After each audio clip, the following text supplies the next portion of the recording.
Hello and welcome to my YouTube channel. Dear students of ICSE Board Class 9 and 10, बच्चों इस video में हम लोग आपके सिलेबस में जो ड्रामा है विलियम शेक्सपियर का जूलियस सीजर का समरी करेंगे। तो बच्चों बहुत सिंप्लीफाइड और बहुत सुलझे हुए भाषा में मैं समझाऊंगा। आप लोग ध्यान से सुने इस वीडियो को और समझें। यह जो ड्रामा है जूलियस सीजर, इसको लिखा है विलियम शेक्सपियर ने। विलियम शेक्सपियर वर्ल्ड के ग्रेटेस्ट ड्रामेटिस्ट माने जाते हैं। बच्चों ड्रामा होता है तीन तरह का, एक होता है ट्रेजेडी, एक होता है कॉमेडी और एक होता है हिस्टोरिकल। तो ट्रेजेडी दुखांत, जिस ड्रामा का अंत सैड होता है। कॉमेडी सुखांत, जिस ड्रामा का लास्ट एंडिंग हैप्पी होता है, हैप्पी एंडिंग वाला। और हिस्टोरिकल ड्रामा वो ड्रामा होता है जो हिस्ट्री पे बेस्ड होता है। मतलब जैसे हमारे इंडिया में किंग अशोका हुए, अकबर हुए, इन लोगों की लाइफ पे जो कहानी लिखा जाएगा वो होगा हिस्टोरिकल। तो ये जो जूलियस सीजर है ये एक हिस्टोरिकल ड्रामा है। मतलब जूलियस सीजर सही में रोम के एक महान राजा थे, उन्हीं के जीवन के बारे में ये ड्रामा लिखा गया है। तो आइए बच्चों, इस ड्रामा की शुरुआत होती है सीजर की विक्ट्री से। वहाँ के एक महान किंग हुआ करते थे पोम्पे और सीजर के बीच में किंगशिप के लिए, राजा बनने के लिए एक महान युद्ध हुआ। इस युद्ध में सीजर ने पोम्पे और उनके बच्चों को वॉर में हरा दिया और वॉर से जीत करके सीजर आए हैं। अब रोम के ज़्यादातर लोग ये चाहते हैं कि सीजर रोम का राजा बने। लेकिन दोस्तों रोम में इससे पहले क्या था? रिपब्लिक था। मतलब जैसे प्रजातंत्र होता है ना, डेमोक्रेसी, वैसे ही रिपब्लिक। लेकिन वहाँ के कुछ लोगों को, स्पेशली कुछ सीनेटर्स को, जैसे हमारे यहाँ पार्लियामेंट होता है वहाँ सीनेट होता है, हमारे यहाँ पार्लियामेंट के मेंबर होते हैं एमपीज, मेंबर ऑफ पार्लियामेंट, वैसे ही वहाँ के रोम में सीनेट के मेंबर्स को सीनेटर्स बोले जाते हैं।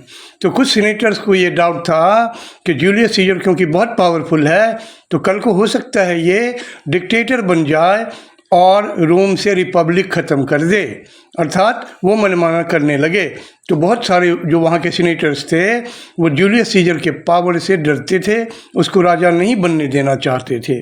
तो ये ड्रामा जब शुरू होता है जूलियस सीजर, तो सीजर की विजय से शुरू होता है। सीजर युद्ध जीत कर आता है, आम लोग उत्सव मना रहे हैं, जबकि कुछ सेनापति, मतलब ये जो सेनापति हैं फ्लेवियस और मेरुलस, ठीक है, ये किंग पोम्पे के जनरल्स हुआ करते थे। इनको चिंता इस बात की है कि सीजर का जो पॉपुलैरिटी है, लोकप्रियता है, काफ़ी बढ़ गया है। तो हो सकता है सीजर कल को तानाशाह बन जाए, डिक्टेटर बन जाए। तो वो नहीं चाहते कि सीजर राजा बने। सीजर को एक भविष्यवक्ता का मतलब ज्योतिष का मतलब कौन? Fortune teller. उन्होंने आगाह भी किया, समझाया कि beware of Ides of March. Ides of March का मतलब है 15 मार्च। उन्होंने सीजर को बोला कि महाराज 15 मार्च आपके जीवन में, 15 मार्च जो है ये बहुत ही अशुभ घड़ी है, तो 15 मार्च वाले दिन से आप सावधान हो जाएं। लेकिन सीजर भविष्यवक्ता की चेतावनी को, बिवेयर ऑफ आइडीज ऑफ मार्च को हल्के में ले लेता है। इस बीच ब्रूटस जो रोम की आदर्शवादी और सम्मानित नागरिक है, और ब्रूटस जो है वो सीजर का बेस्ट फ्रेंड भी है, वो अपने मित्र कैसियस के प्रभाव में आकर सोचने लगता है कि सीजर की शक्ति रिपब्लिक के लिए खतरा है। कैसियस षड्यंत्र रचता है। षड्यंत्र कैसा? ये कॉन्स्पिरेसी करता है, षड्यंत्र बनाता है सीजर के मर्डर का। और वो इस कॉन्स्पिरेसी में, इस षड्यंत्र में और भी बहुत सारे अपने सीनेटर्स को साथ मिला लेता है, और वो सभी मिलकर के ये कॉन्स्पिरेसी करता है, ये षड्यंत्र करता है।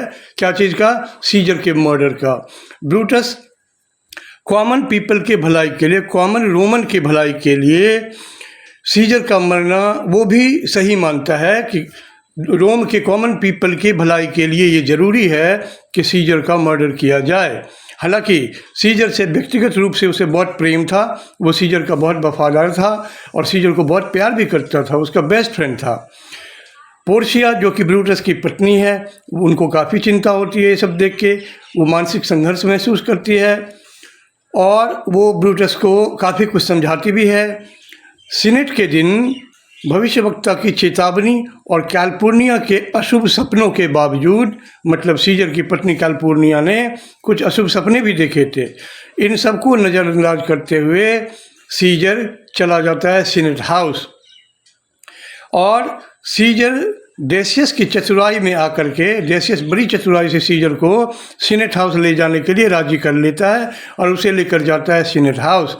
सीनेट हाउस में जाते हुए षड्यंत्रकारी लोग जो हैं, मतलब ये कॉन्स्पिरेटर्स लोग जो सीजर का मर्डर करना चाहते हैं, वो पहले से तैयार रहते हैं और वे लोग सीजर को घेर कर और एक के बाद दूसरे वॉर करने लग जाते हैं।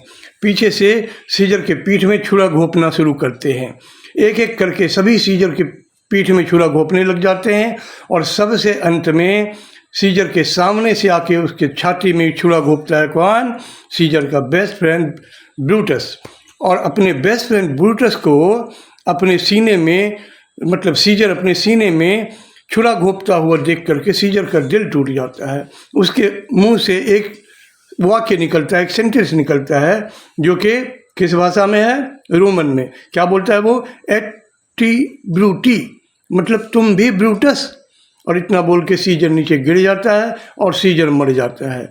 सीजर की हत्या के बाद ब्रूटस जनता को समझाने की कोशिश करता है कि यह कार्य रोम की आज़ादी के लिए किया गया है, लेकिन मार्क एंटनी अपने प्रभावशाली शोक भाषण में सीजर के गुणों और उसके दिए गए घावों को दिखाकर जनता की भावनाएं बदल देता है।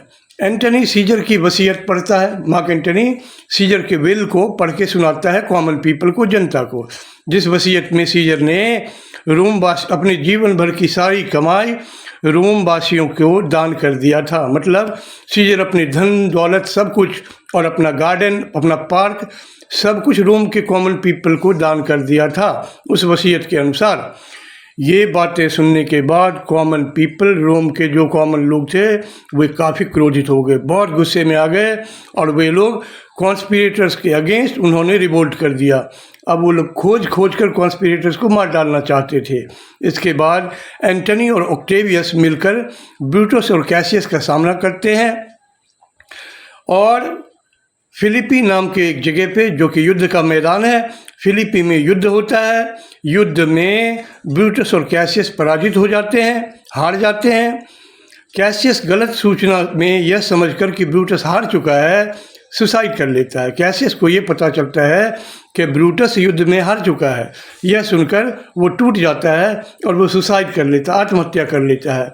ब्रूटस भी बाद में अपने आदर्शों की रक्षा करने और सम्मान की रक्षा के लिए खुद वो भी सुसाइड कर लेता है। अंत में एंटनी ब्रूटस को सबसे महान रोमन कहकर उसकी नीयत की सराहना करता है कि हालांकि मार्क एंटनी ने सीजर का मर्डर किया, लेकिन वो एक महान रोमन था, इसमें कोई संदेह नहीं। ऑक्टेवियस देश की व्यवस्था को संभालता है और एंटनी वहाँ का शासक राजा बनता है। ये ड्रामा जूलियस सीजर इस तरह ख़त्म होता है। दोस्तों मुझे आपसे एक बात कहनी है कि इस चैनल पे हर एक बोर्ड के क्लास 8 से लेकर 12 तक हिंदी इंग्लिश आदि सब्जेक्ट्स का वीडियोज़ आपको अवेलेबल होगा और रेगुलर बेसिस पे अवेलेबल होगा। तो अगर ये वीडियो आपको अच्छा लगे तो आप इस चैनल को सब्सक्राइब करें और इस वीडियो को अपने ज़्यादा से ज़्यादा दोस्तों में फैलाएं, ताकि इस वीडियो का जो बनाने का मकसद है कि ज़्यादा से ज़्यादा बच्चों को हेल्प दिया जाए अपनी 25 ईयर्स की टीचिंग का, वो मकसद पूरा हो सके। मिलते हैं दूसरे वीडियो में, तब तक थैंक यू, बाय बाय।